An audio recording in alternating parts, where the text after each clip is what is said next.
Say hi, Jack. Habla. Good.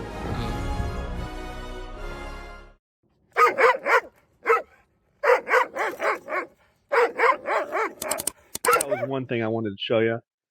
The other thing, when I was talking about uh, free dogs, what I Yeah. meant by that is not. It's not really about the finances. It's about the um, investment. True. Um, if one of the things I noticed about students is a lot of people want to get A's, but they don't want to do the work, and a lot of people want to be millionaires, but they don't want to do the work. You've heard that statement that if you don't want to look at the price tag, you can't look at the time clock. Mm. If you really are wanting to be successful in this, you need to find out what you want and then be honest with yourself about it, which is what I was talking about. But then after you're honest with yourself about it, you got to be willing to pay your dues. And whether it be a financial investment or the research or building a relationship or doing physical labor, it's important that to get to the successful points that you want to be in, you have to be willing to invest and don't expect somebody else to pay your dues. Everybody's got to pay their own dues. That's a critical part. And dealing with credible people is important, and being honest with those people about what it is that you like. One of the mistakes that I see some people make is they let other people guide them to, like, I should not try to pursue Jalik's goals. I need to pursue my goals. And then I put my goals out there on the table. And then other people that have similar goals, that's who I need to work with. So finding people to network with that have a common interest. Because when you network with people that have different interests, they want to break apart. And so for me to build a team with the American Sentinel, I didn't want to name it the Robinson Bandog. I named it American because this is where the breed originated. Sentinel is the purpose. It's a guardian primarily. Yes, they do catch work, but that's secondary. And so I wanted to find other people that take pride in the country, that take pride in protecting their family. And then I use the word canine instead of dog because canine has a subconscious implication of Right. working mind type of dog. So that's how we came up with the breed American Sentinel Canine. Mm. Now, before this, then you have it was chimera. Chimera, yeah, Chimera Kennels was our old kennel name, How do you and come chimera? How do people you? all right, so people say Chimera because if you spell it, Oh, it's it's spelled Chimera, so it looks like Chimera, but the ch sound in this particular word has a k sound, so it's Chimera.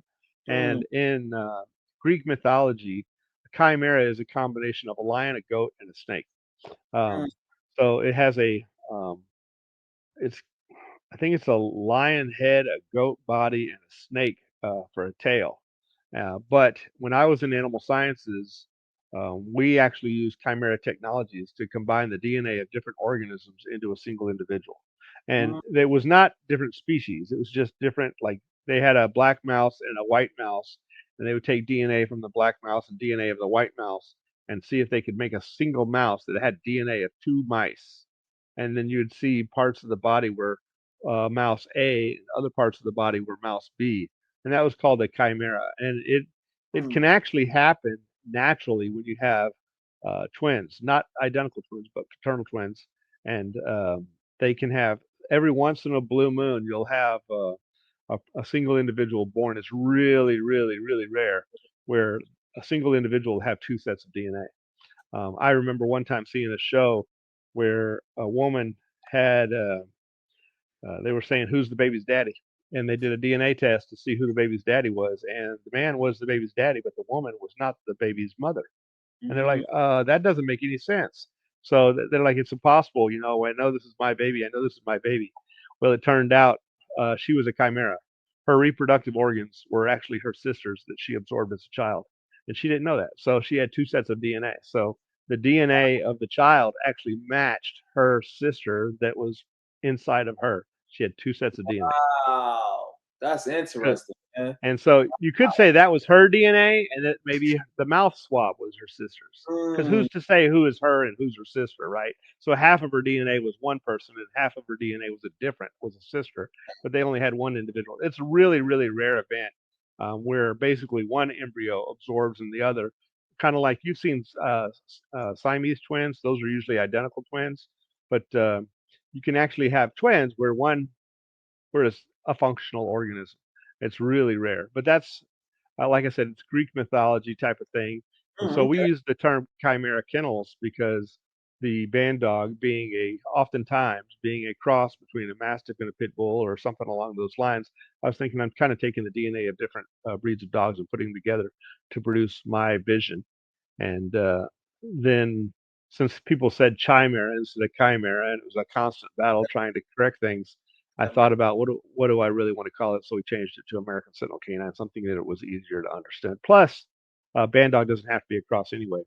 And a lot of people might say that, well, if you think a Bandog is just a dog that catches man or beast, then herders could be Bandogs, and that you could make an argument for that. That a herder could be a Bandog, but the reason why I would not consider a herder a Bandog is the herders are herding dogs that are really intelligent and they're malleable enough that you can teach them to do gladiator type tasks, but they don't have gladiator origins. Not for thousands and thousands of years. People think that the Malinois and the German Shepherd or the uh, Dutch Shepherd, etc., have gladiator history, but their history as working canines for combat is, what, 150 years old. And if you say, well, the pit bull is only 150 years old, that's true in terms of the American pit bull terrier. But we all know that the American pit bull terrier has ancestry that goes back for probably 1,000 years or more. And some people could say it goes back for multiple thousands of years. But regardless of, we have the Irish Terriers, the English Terriers, and the other terriers that are basically the same thing as the American Pit Bull Terrier that you can see in the artwork that's 1,000 years old. There's a difference between the gladiators who have ancestry that can be dated back with direct lineage from true, real combative gladiators like the game-bred American Pit Bull Terrier for 150 years, straight through all the way back to Ireland and England and whatnot. That's one of the things that's cool about our Sorrels dogs. You can do that with them and Now, our radio what dogs. what you haven't, so rest in peace, Frankie Bump.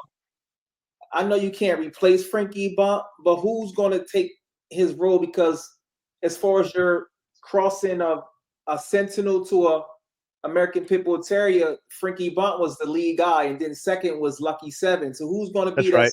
now? Probably Boomer. Probably Boomer. Boomer's a pretty good. He has pretty good size. Although at this point in our program, the American Sentinel is pretty refined right now. Does it need any more pit bull? Maybe not. I mean, you can make a strong case that it really doesn't need it now.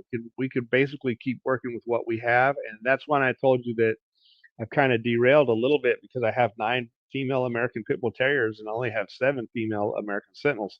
And so, the whole purpose of having the game bred American Pit Bull Terriers was to refine and improve the American Sentinel. And now we've got to a point where we've done that.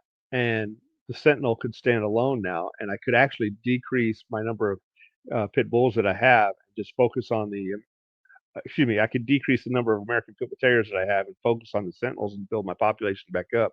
So if I can cut my yard from 32 dogs down to maybe 25 by getting rid of some of the game-bred American Pit Bull Terriers and keeping just a few around that I really, really like, then we could replace those dogs with more Sentinels, and that would be beneficial. And I plan on doing that. I have a guy that we're working with, Catch Guard Kennels. His name is Lavi.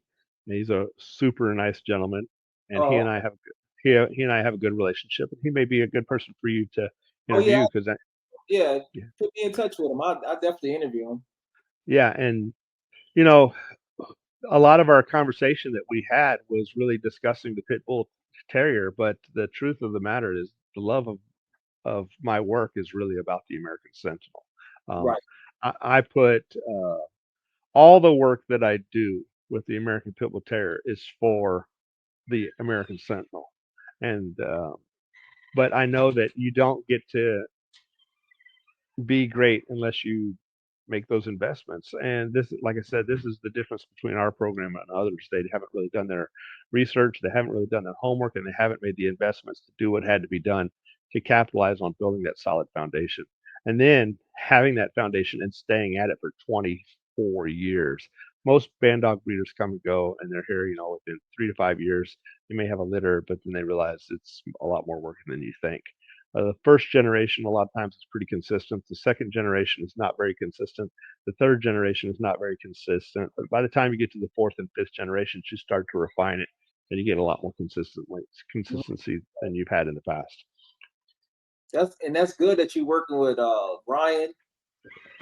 He's got some. You got to. Ryan is starting off. I was telling him, I was like, you about to. He's starting off. You got Vlad. I'm like, he got great dogs. I'm like, he got Phoenix, Jazz. I'm like, wow. Then he got his own. Yeah, Jazz is an ace. Vlad is an ace. Danger's awesome. Widow was over at his place. He's had a lot of good dogs. The dogs, Mystique, Phoenix, the dogs that we put over there were dogs that. He's about to do Maggie with Reptar, right? Yeah, he's planning on doing Maggie with Reptar. His sister, yeah. Yeah, there's a lot of those dogs were born here, raised here, worked here, bred here, and I got offspring of them. And I knew that they were too good of dogs to just go to anywhere, but I wanted to work on that next generation. And Ryan has paid his dues. He's bought some dogs. He's done his work. He's done his research. He's proven to be loyal. Yeah. And he's a good dude for people to connect with if they want to reach out and get an American Sentinel from me, him, or Keaton Temple. And then also in the future, I hope to see you pick up the gauntlet. And I never Coleman. seen it. I would have to learn. I would have to go down there and study. I remember I'm from the city, Lee. Oh, that's all right. That's all good. It doesn't matter where you're from. It matters what you do. I learned fast though. I would have to learn how certain things go as far as the babies. Coleman Langham's done. He's done his work too. He hasn't had very many dogs, and he may feel like he hasn't done his work, but he's done his work. He's studied. He knows the blood. He knows the families, and he's going to have a high standard of excellence. He's worked with some pit bulls that he's gotten. He had Justice's sister, a female named Lucy. He bred that dog to a couple of pit bull, or he bred her to a pit bull, and he also bred her to a Midgard Mastiff.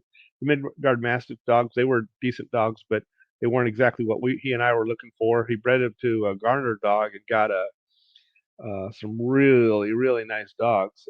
And the Garner blood, that's, hey, I understand a lot of Bandog breeders don't know where to find high quality American Pit Bull Terriers. But it's a pit bull breeder, or? Yeah, Tom Garner. And that's what I was going to say. Even if you don't have access to some really good game bred American Pit Bull Terrier connections, if you don't want to reach out to me, that's fine. If you see me as a competitor, that's fine. At least go to somebody like Tom Garner. He's got some good dogs. Do I use his dogs? No, I actually don't. I actually think that our dogs are better for my goals, but his dogs are excellent, and they're certainly a solid foundation. So for those who get a little confused, you are open to working with other breeders, like I am, but we do have we are interested in working with other people, but we're not going to lower our standards. Okay, we have, for example, if you got a dog and if you have an unknown pedigree, we're not going to accept it. Okay, we're going to verify the pedigrees. We're going to verify the heritage. We want to know the genetic traits that are seen in those dogs. We want to see them work.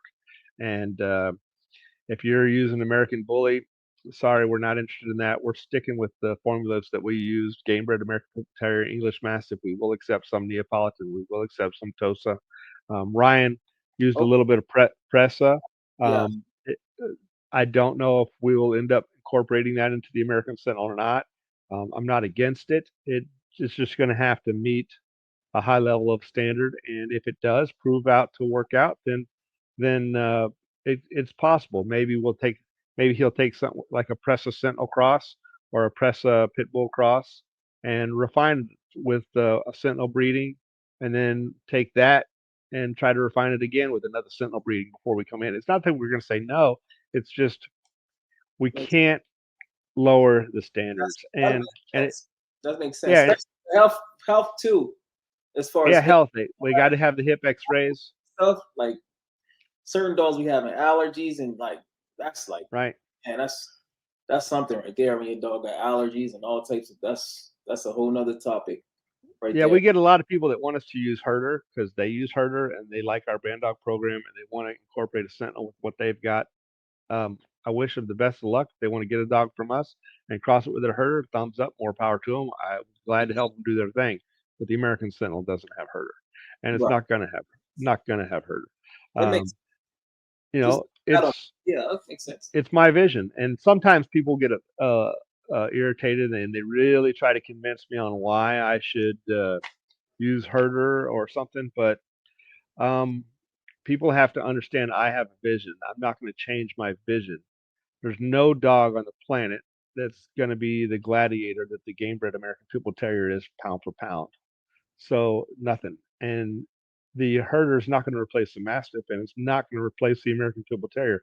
So when you add herder in there, you're having to give up something. You rob Peter to pay Paul always. And the pit bull is actually really intelligent animal. I don't know if you knew that or not. It's not like the pit bull is a dumb animal. They are very intelligent Yeah, animals. It's been said that the American Pit Bull Terrier may not beat other breeds at their job, but it can do their job.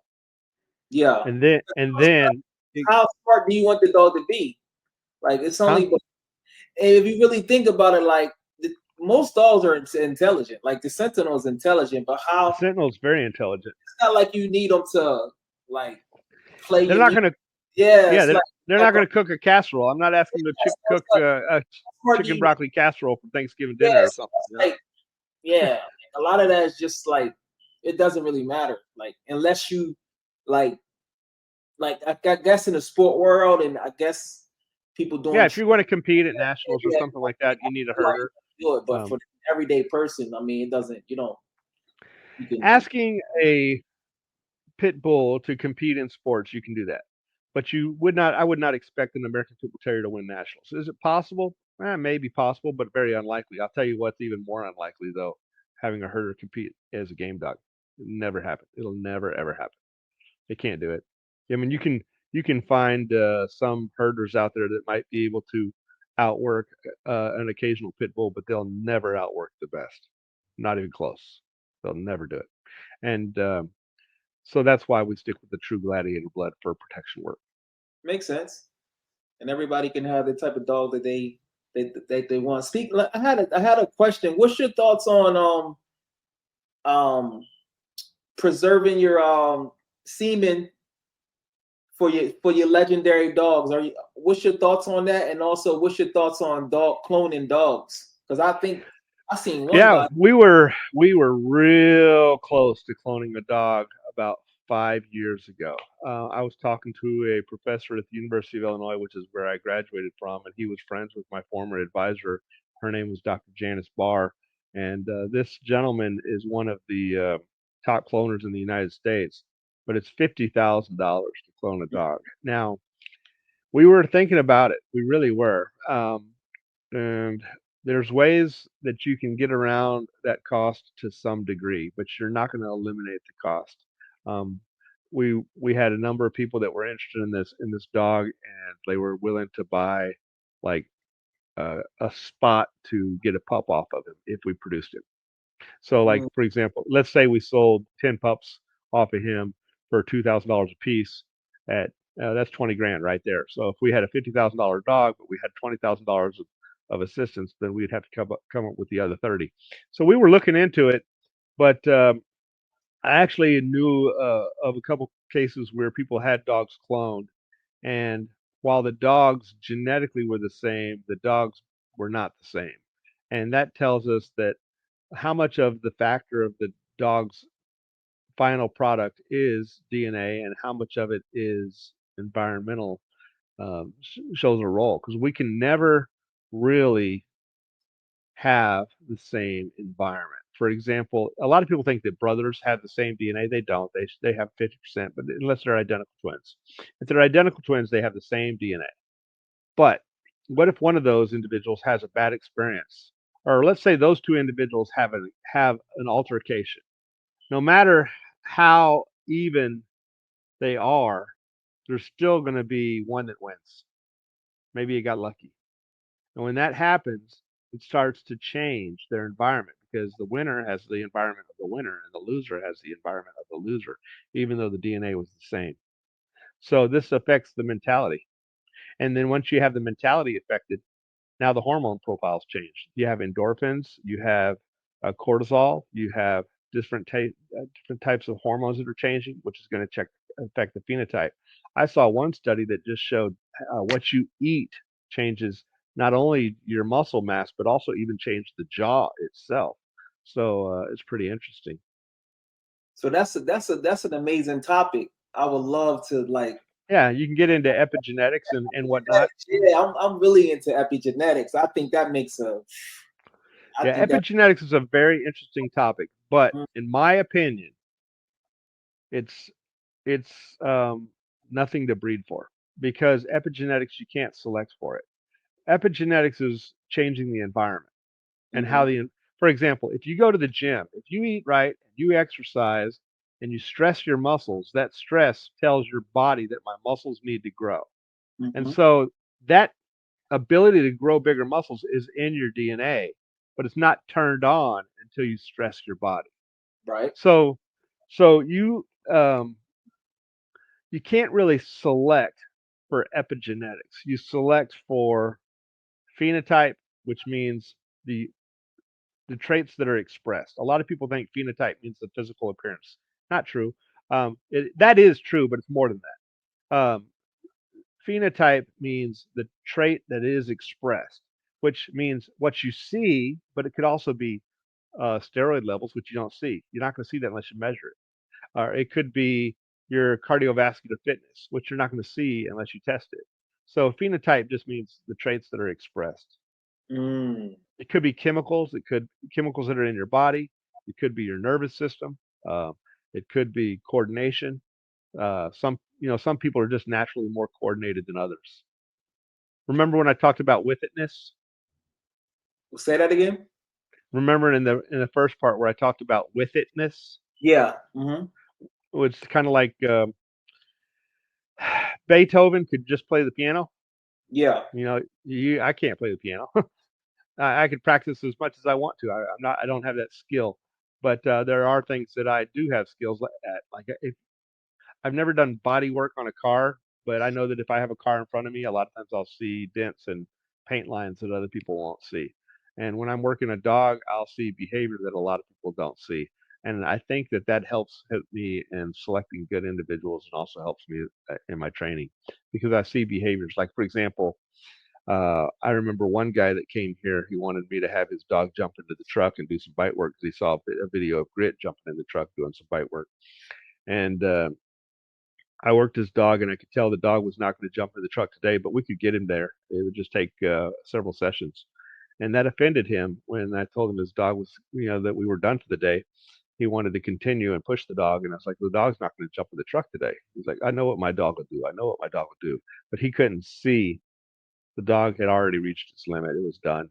And I told him, I said, look, I'll tell you what, you got a bunch of dogs. We've had a couple of disagreements so far. I'll get in the truck. If your dog will jump in the truck, I'll train all your dogs for free. But if he doesn't jump in the truck, will you please let me tell you when we're done? And he agreed. And because he's like, that's a bet. That's a bet. Of course, the dog didn't jump in the truck. And then to kind of make a point, I reached over really low out of the side of the truck and presented the sleeve down real low by the tire, and he wouldn't bite it. He wouldn't even come and bite it. So I had to get out the truck and rebuild the dog back up and start over. And this was another Bandog breeder who has since unfortunately passed away. But he had nothing to do with our program. But it's just so I'm not going to mention who it was. It's irrelevant. But the point of that is being able to see what's going on. Kennel blindness gets in the way, and sometimes it's a lack of ability, but sometimes it's a biased perception. So how do you was you always like this, or you had to okay, what would the current 2024 Lee, what advice would he give to the Lee that was just starting out in the year 2000 when he was breeding? What advice would you give that Lee?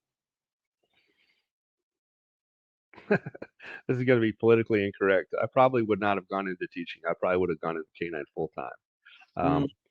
I really like teaching. I really, really do. But I also believe in teaching people that want to learn. In the public school system, you teach who you get. And I probably would have gone canine full time. I did not understand that the canine industry was as explosive as it is potentially.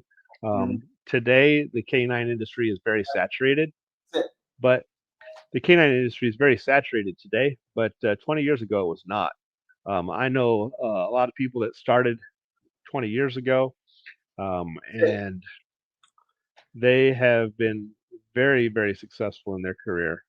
And As far as a breeder or a train, so you would have, if you wouldn't have done teaching, how would you those six? You probably wouldn't have been riding the buses. So what would have done with those 60 hours? What you would have done?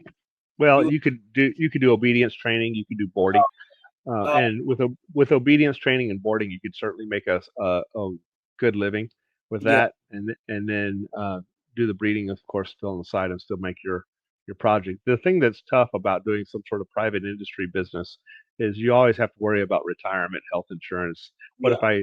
if I break my leg and I'm out of work? Yeah. That's always kind of a scary thing. But What's- take a chance, go for it. So the cloning thing, you're not totally against it. That's amazing because I don't hear a lot I'm of not people. against it, but when it comes to semen, and you asked me that, very few individuals, in my opinion, are worth storing semen on. I do have semen for Frankie Bump, and that's because he's a proven game dog. That it's as time goes on, it's hard to get dogs that are really proven um, in the American Pit Bull Terrier world. So finding a dog like that is every year is going to be harder and harder. But when it comes to the American Sentinel for protection work and hog catch work, um, if the dog, all right, let's. I'm going to point at a specific individual. I had a dog named Preacher Girl, really, really good worker. Girl, was that Preacher Girl, preacher man's daughter? yes. All Okay. right, Preacher Girl was a really good worker. I bred her. Her pups were nothing special. I bred her to a different dog. Pups were nothing special. I bred her to a Lucky 7. We had some really nice dogs out of that litter, but they were small because she was a small female, Mm. and we bred her to a pit bull, and of course we got smaller dogs. But the reason why I did that breeding was because Preacher Girl's offspring had very mastiff-like temperaments, Mm. and when I bred her to a game bred American Pit Bull Terrier, that fixed that problem. But they were just too small. So after we did a few breedings with Preacher Girl, I said, you know what? She's not going to work in the program. And so we ended up selling Preacher Girl as a dog to a person that said they wanted more Mastiff type dog anyway.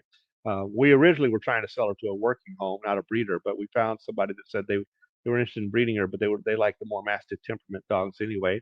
And I like a more high strung working dog with a high desire to work. So we sold her. And uh, but my point on that is, if I can breed a dog and improve on it, why would I need that dog anymore? And if I cannot improve it, I don't want that dog anymore. So So Preacher Girl wasn't making better offspring, so I don't want her. So if she's not producing better, then she's useless. right. And if she is producing better, why hold on to her when I could take one that's better and Mm. build off of that? So Makes sense. Yeah. so very seldom do I want to hold on to history. Preacher Man was a great dog, and I kind of want to hold on to him a little bit because his mother Eclipse was such an unusually exceptional mastiff. So kind of like Frankie Bomp was a proven game dog, Eclipse was an exceptionally proven mastiff. So Eclipse, 20 years ago, um, it's not easy to find an exceptionally well proven mastiff. So you kind of want to hold on to that. So that's why Vlad, I didn't want to just let Vlad go to anyone, because Vlad is a direct son of Preacher Man, and Justice is a direct son of Preacher Man. Those are the only two that are direct sons of Preacher Man, which make both of those dogs 25% Eclipse, even though Eclipse was 20 years ago. Okay. So that's their Justice is 11 years old, and Vlad is like 8 or 9 years old. So but they're both 25% Eclipse. So we still have that Eclipse access, and that's why I'm glad Ryan has Vlad and of course Justice. So I don't really know what I'm going to do with him except for let him live out his days because we've moved on with that, and I think in some ways You're not gonna breed Justice any longer. I don't know. I mean, He's I've like got a number one. He's like your number one all time, right? he's been my best producer for the last 10 years. But look at what I've got off of him now. I've got Scratch off of him now. I've got Bumper off of him now. I've got Elsa off of him now.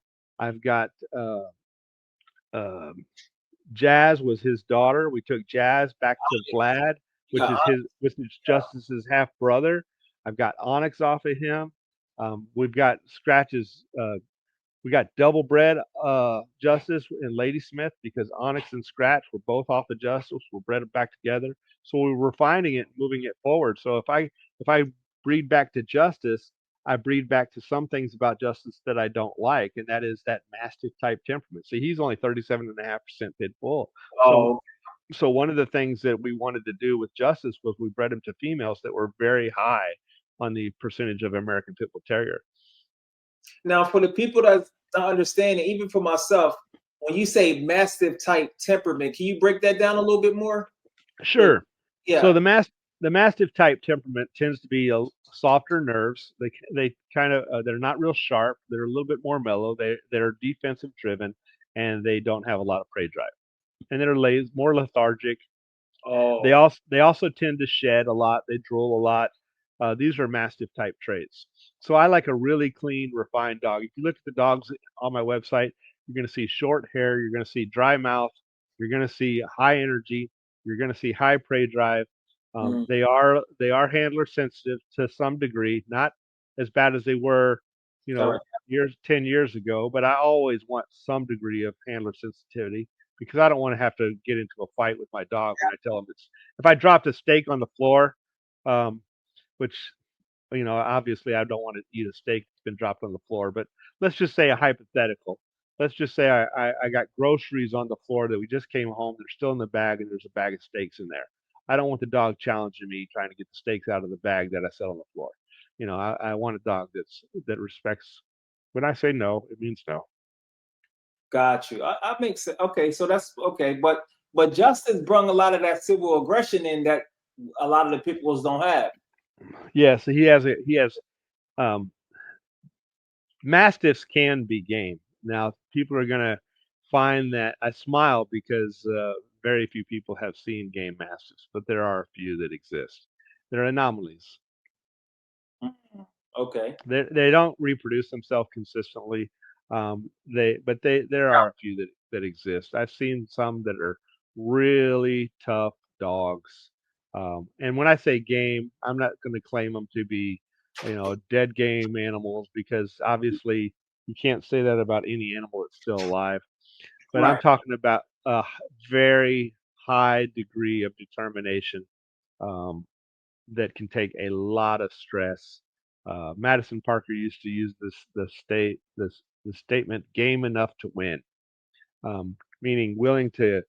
They're so determined that if you condition that animal with their pain tolerance and their natural stamina and their natural drives, you're going to have a hard time making that dog stop Mm, doing what it's done. I've seen videos where um, an American Pit Bull Terrier's lung was basically hanging out as it got caught with a hog. It got rooted with a hog. His lung is like hanging out of his side, and still weren't working. mm, It's amazing. And the lung itself wasn't ruptured. It was the rib cage and the ribs and the muscle layer, and you could see the lung. And it mm. was because if the lung was ruptured, there would have been blood everywhere, right? But regardless of that, I mean that it was whoever had that dog on that hog should have been dispatched, and the dog should have been received medical attention immediately. And I don't. It was just a video online, so I don't know what happened to it. Oh, okay. So it, Yeah. I had some more. I'm glad you answered. No, I appreciate it. How do you come up with names? How do you decide? Okay, I'm gonna name my dog. How do you? What's your technique on that? How do you do that? Yeah. A lot of times it's something I see. or just an experience that we encountered. For example, Pumpkin, we acquired her right before Halloween, and we had Jackknife and Pumpkin, and we were making a jack-o'-lantern. And originally we thought jack-o'-lantern and Pumpkin, and I was like, no, I don't want jack-o'-lantern. It sounds a little corny, so we went with Jackknife and Pumpkin. Okay. Um, Levi was one of the dogs that we named after the Book of Job, the Leviathan that rises itself up, that makes men tremble in fear of his power. It's a Oh. beast that only God can contain. So I like warrior type names. I remember Adam saying Cobus Khan. I don't know if you know who Cobus Khan is, but Koblai Khan was Genghis Khan's grandson. And but Nice. I don't know where Cobus is, but Koblai was his grandson. I figured Cobus is probably a play on words from Koblai Khan. But Slam, just because he is a brute, he's just a Sure. Ranger was named Lone. He was the Lone Ranger. He was the only surviving pup. Okay. Valkyrie was named by Keaton. I'm not sure how he came up with that particular name. That's is that Justice Little Mate too? It's Justice's younger sister. They were belly mates, but not litter mates. Different litter, but the same breeding. I got you. Same breeding, and that's also I think Tiggy, right? Reptar's. Yep, Tiggy was an awesome animal. Tiggy was as tough as they come. She was a little sloppy in phenotype, but in physical structure, but Yeah. her mental phenotype was awesome. That dog was solid. Yep. Okay. Justice, Tiggy, Lucy, Valkyrie. Valkyrie was probably the best female of the bunch in terms of total package. Because Valkyrie had good structure, Valkyrie had good size, Valkyrie was very tough, Valkyrie had good nerves, Valkyrie had good prey drive. Tiggy may have. It's hard to say on Tiggy's prey drive. I don't know who was tougher mentally, Valkyrie or Tiggy. They're both super solid dogs. Who would you say that right now on your yard, male or female, has the highest prey drive? Highest prey drive.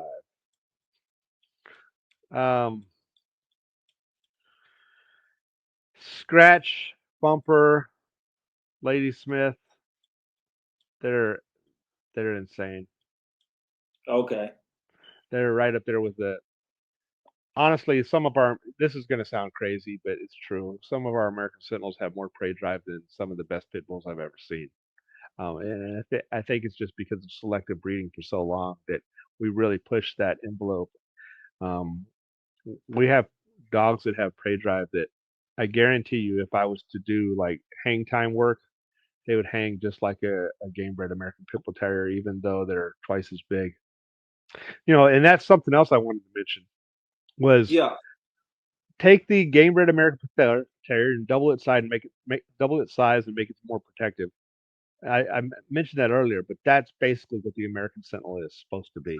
You always had that vision. I think that's smart because everybody loves pit bulls, but like you said, until you realize that they don't really do too much protection, you like, especially if you want to keep your family safe. I think Yeah, I'm sorry. Go ahead. I think that was that's an amazing idea. You know what I mean? The game bred American Pit Bull Terriers, they range typically in a conditioned weight. They typically are between 30 and 50 pounds.